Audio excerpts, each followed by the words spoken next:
Shalom Aleichem Bishem Yeshua Hamasyah Baruk Ata Wa Anahnu. Salam sejahtera dalam nama Tuhan Yesus Kristus memberkati Anda dan kita semua.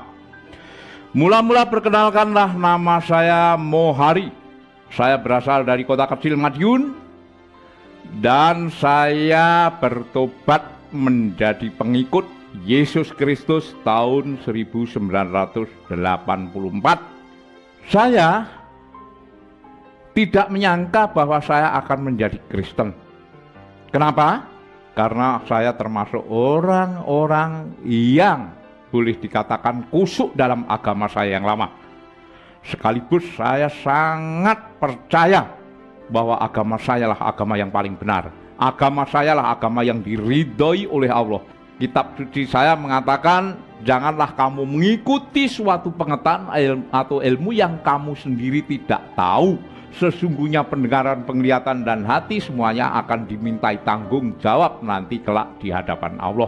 Saudaraku, saya mau ceritakan bagaimana saya kok percaya bahwa Yesus itu adalah Tuhan dan Juru Selamat. Ceritanya begini, saudaraku.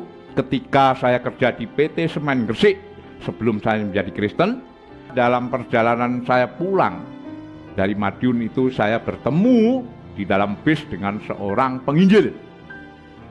Nah, seorang penginjil itu saya nggak tahu kok mengerti tentang ajaran agama saya, bahkan menguasai. Terjadi dialog, terjadi diskusi, karena dia tunjukkan kitab sucinya. Setelah ditunjukkan kitab suci, saya ambil keputusan bahwa kitab suci itu sudah tidak benar, sudah dirubah, sudah dipalsu, dan lain sebagainya. Ketika terjadi dialog, panjang lebar, beliau menerangkan tentang kebenaran dari kitab suci itu berdasarkan ayat-ayat yang saya miliki di dalam kitab suci saya. Dalam dialog itu sendiri, dia tahu jalan pikiran saya. Sampai saya berpikir, orang ini agamanya apa? Kok tahu dengan agama saya? Nah, dari dialog itulah saya tidak bisa memberi jawaban ketika beliau menanyakan hal-hal tentang keselamatan. Ketika ditanya tentang keselamatan, memang saya bingung. Selama ini saya belajar tentang agama saya hanya syariatnya, hanya boleh dikatakan kulitnya saja. Tapi sampai detailnya ke dalam, itu tidak pernah diajarkan tentang tujuan beragama itu adalah keselamatan jiwamu, yaitu ketika kita dipanggil Tuhan ini masuk surga atau masuk neraka. Nah, dari sinilah saya berpikir, kenapa kok selama ini saya belajar kok nggak mengarah ke situ? Dalam dialog itulah banyak beliau mengupas jaminan keselamatan baik di dalam agama saya maupun agama yang saya nggak tahu dia itu persisnya Islam apa Kristen, saya juga nggak tahu. Tetapi toh akhirnya dia mengaku setelah saya bertobat, dia katakan dia juga dari agama lama seperti apa yang saya anut. Saya merenung, kalau saya menjalankan syariat agama dengan sungguh-sungguh, tapi ujung-ujungnya akhirnya saya nggak selamat, bagaimana saya ini? Karena tujuan umat beragama itu pada hakikatnya setelah dia nanti meninggal, dua pilihan, surga atau neraka. Karena di dalam agama saya, jujur aja, keselamatan itu tidak pernah diceritakan secara pasti, hanya kata semoga, insya Allah, ya. Nah, dalam dialog ini akhirnya saya mengalami kalah total karena beliau memang saya akui pakar, ngerti. Ketika beliau tanya tentang keselamatan di dalam agama saya, memang saya jujur aja, saya tidak mengerti. Karena apa? Orang yang saya ikuti, nabi yang saya ikuti juga tidak mengerti nasibnya nanti masuk surga atau masuk neraka. Itulah sebabnya setiap saya sembahyang 5 kali sehari semalam, saya selalu mendoakan beliau, dan itu harus saya akui.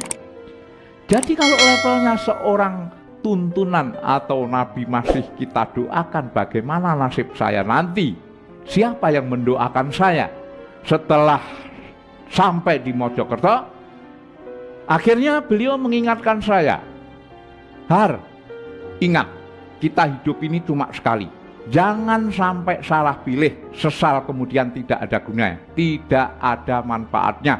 Dia mengatakan tiap-tiap yang berjiwa akan mati, hanya kepadanya kamu dikembalikan. Ingat ya? Iya, kalau kamu bisa kembali ke sono dengan selamat nggak apa-apa. Kalau nggak selamat, kamu akan menjadi roh gentayangan. Itu kamu harus ingat. Waduh, saudaraku, merinding saya. Beliau turun di Mojokerto. Saya bablas turun ke Surabaya. Dari Surabaya saya langsung ke Gresik. Saya nggak sabar, saya buka kitab suci saya dari berbagai terjemahan. Dan ketika saya mengkaji, belajar dari berbagai para tokoh ulama, baik di Jombang, baik di Gresik, baik di Pasuruan, Malang, Bangil, itu semua saya datangi. Apa yang terjadi, saudaraku? Apa yang dikatakan itu pas ada semua. Hanya bahasanya yang berbeda. Tapi tujuannya, maknanya, artinya semua sama. Terutama yang menjadi pikiran saya adalah surat yang paling mengesankan, surat 3 ayat 45. Malaikat Jibril mengatakan, wahai Maryam, sesungguhnya Allah memberi kabar gembira dengan kelahiran seorang putra, namanya Al-Masih Isa putra Maryam, seorang terkemuka di dunia dan di akhirat, dan salah seorang yang dekat dengan Allah. Saudaraku, yang perlu digarisbawahi adalah terkemuka di dunia dan di akhirat. Padahal dunia akhirat itu milik Allah. Bukan itu saja, Isa akan datang menjadi Imam Mahdi dan Hakim yang adil. Padahal Hakim yang adil itu adalah Allah. Setelah saya kaji, rupanya Nabi Isa itu rohnya adalah roh Tuhan, roh Allah. Dan firman yang keluar dari mulut Isa itu adalah firman Tuhan. Karena saya ini terus bekerja sambil merenungkan apa yang saya tulis di dalam folio ini, akhirnya saya tidak mendapat jawaban yang pasti. Siapa sebenarnya pribadi Isa Al-Masih ini? Sampai orang Kristen menyembah padahal dia hanya manusia saja. Saya bingung, siapa yang bisa menerangkan, siapa yang bisa menjawab semua yang tertulis di sini. Semuanya para kawan-kawan saya yang saya anggap senior saya menerangkan, tapi saya nggak puas. Saya tidak pernah merasakan puas. Karena apa? Sedikit banyak saya tahu bahasa Arab. Jadi kalau sampai dikibulin atau ditafsirkan semau gue, saya juga ngerti. Nah, intisarinya karena ini menimbulkan pikiran saya kacau, mempengaruhi kondisi kerja saya. Akhirnya saya dipecat. Lah, dari beberapa ulama, dari tokoh mubalik, dari ustadz, dari kiai, semua jawabannya tidak memuaskan batin saya. Nah, saudaraku, apa yang terjadi? Karena saya tidak bisa dialog dengan mereka, karena saya dikatakan bahwa saya terlalu banyak protes, banyak tanya, sehingga banyak para kiai yang tidak setuju, bahkan mencaci maki saya. Bahkan saya dikatakan nanti jangan-jangan kamu murtad, masuk Kristen. Ada yang mengatakan saya ini anteknya Yahudi, ada yang mengatakan bahwa saya ini sudah disogok oleh orang Kristen. Akhirnya saya putus asa dan ingat sama Pak Yusuf. Ketika saya ingat Pak Yusuf, saya balik. Pagi sekali saya balik ke Mojokerto. Saya cari alamatnya, pas ketemu. Akhirnya beliau tanya, gimana? Sudah Pak, sudah saya bicarakan, sudah saya kaji, sudah saya cocokkan dalam kitab suci saya, memang ada. Hanya perbedaan tafsiran saja semuanya itu. Akhirnya saya tanya, gimana Pak? Kalau begitu siapa yang benar? Saya nggak bisa memberi jawaban. Yang bisa memberi jawaban itu adalah Tuhan sendiri. Jadi caranya kamu harus sembahyang tahajud, sembahyang tengah malam dengan doa istiqoroh, minta petunjuk. Karena dengan doa istiqoroh itulah Tuhan akan memilihkan kamu mana yang paling benar, mana yang tepat. Oh begitu Pak? Iya, kalau nanti saya memberi jawaban, ya belum tentu jawaban saya nanti cocok dengan batinmu. Tapi kalau Tuhan yang memilihkan kamu, pasti itu yang terbaik dan yang benar. Apakah cuma sembahyang gitu aja, Pak? Ya kalau bisa harus disertai dengan doa puasa. Saya bingung, puasa apa? Kira-kira puasa apa, Pak? Apa puasa agama saya, apa agama Kristen? Ya beliau diam sejenak. Beliau ngomong, ya puasa yang bagus ya puasa Kristen aja lah. Kenapa puasa agama saya? Ya kurang cocok saya, kurang serk. Karena puasa itu nggak boleh dipamerin, nggak boleh orang lain tahu. Yang tahu adalah dirimu sendiri dan Tuhan aja. Oke, besok mulai. Saudaraku, apa yang terjadi besok mulai. Puasanya di mana, Pak? Puasanya di kurang lebih 300 meter dari sinilah. Sore saya cuma dikasih masuk ke rumah kosong. Rumahnya itu memang bersih. Cuma rumahnya itu, saudaraku, nggak ada listriknya. Ya, tapi saya nggak berpikir macam-macam. Setelah saya masuk, sore mau maghrib itu masuk, wah, saya terasa bahwa bulu kuduk saya ini meremang, berdiri tegak. Waduh, jangan-jangan rumah ini nggak beres. Tapi karena semua itu demi kebenaran saya lakukan, saya siap. Nah akhirnya saudaraku, saya dikasih sarana prasarana, yaitu senter 1, terus lampu minyak, terus makan nasi 1 piring sama 1 gelas air dan beberapa ember di luar. Soalnya untuk kalau saya sholat malam atau sembahyang. Nah setelah itu saya lakukanlah. Akhirnya saya diajak berdoa sesuai dengan agama masing-masing. Beliau pakai doa agama Kristen, saya ditinggal. Saudaraku, saya merasakan betapa saya selama di rumah kosong itu, mulai dari jam 9, 10, 11 sampai pagi itu godaan itu ada aja.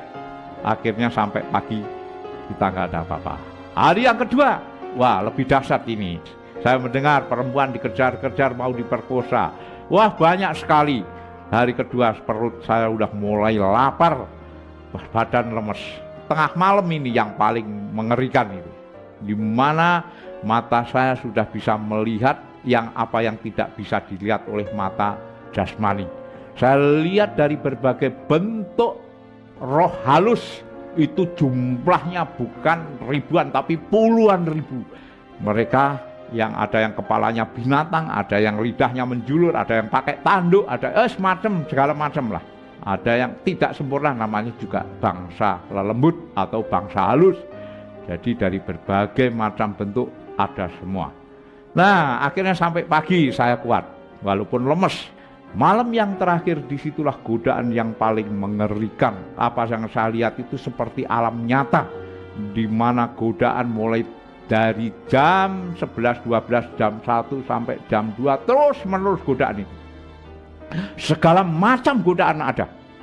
Klimaknya yaitu ketika saya didatangi oleh makhluk besar tinggi. Itu kakinya menjejak tanah, saya dikatakan bangsat kamu manusia.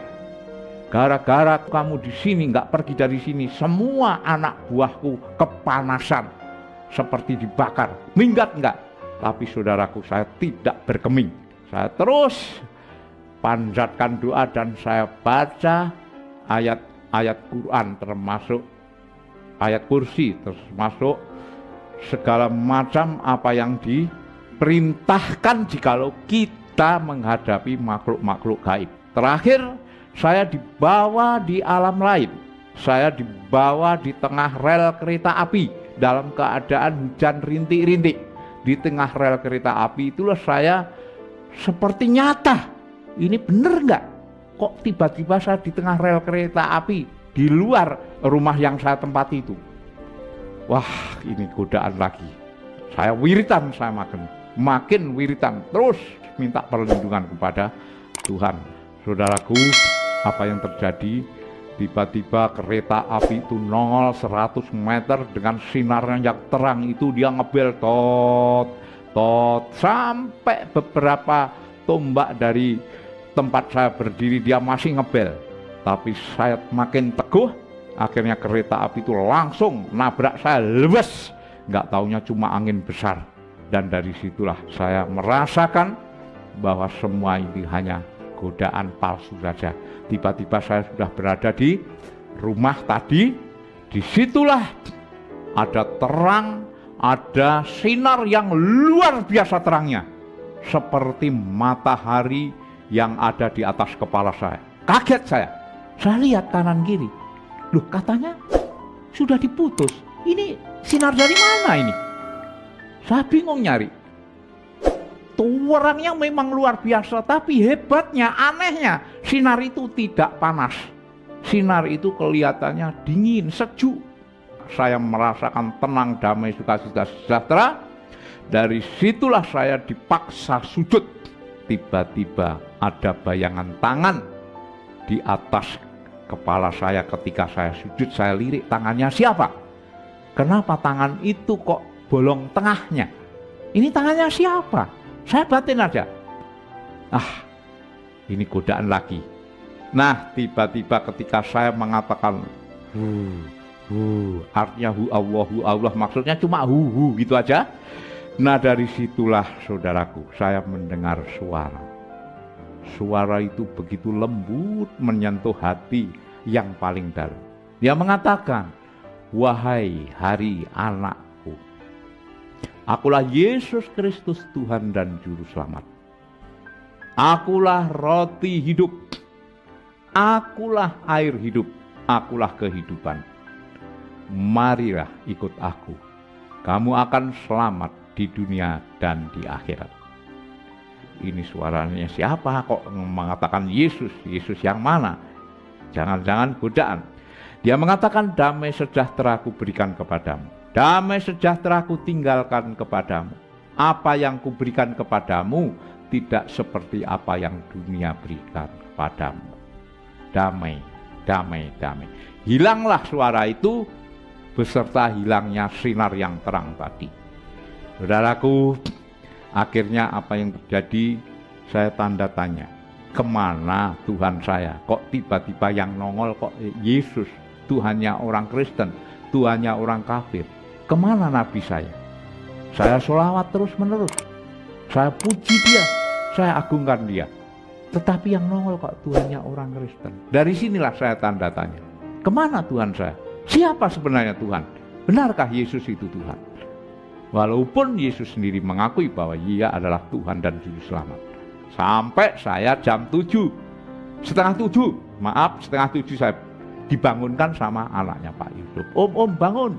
Saya diam nggak jawab. Akhirnya si anak ini masuk, saya dibangunkan, terus disusul dengan Pak Yusuf, dipegang pergelangan tangan saya, dikasih minum.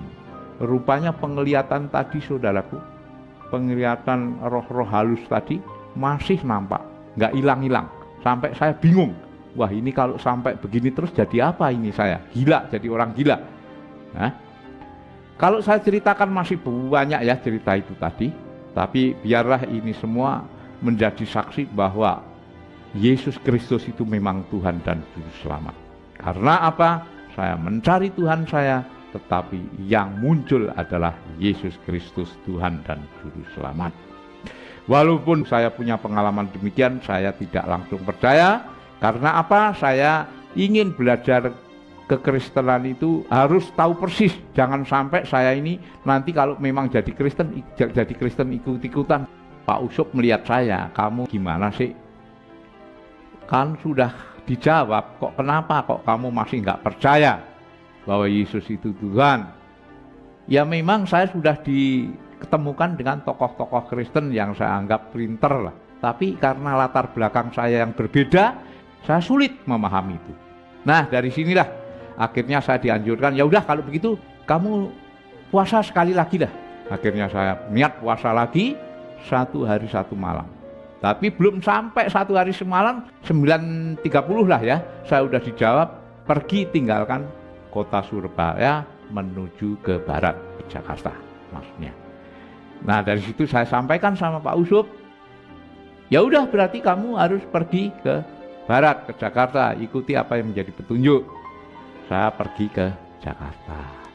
Setelah Jakarta, Saya naik bis dari Surabaya, saya ketemu kawan saya namanya Andreas ya. Padahal namanya Kemis, tapi setelah Kristen namanya Andreas ya. Saya juga kaget gitu kan. Namamu kok Andreas? Padahal dulu Kak Kemis, ya saya sudah masuk Kristen.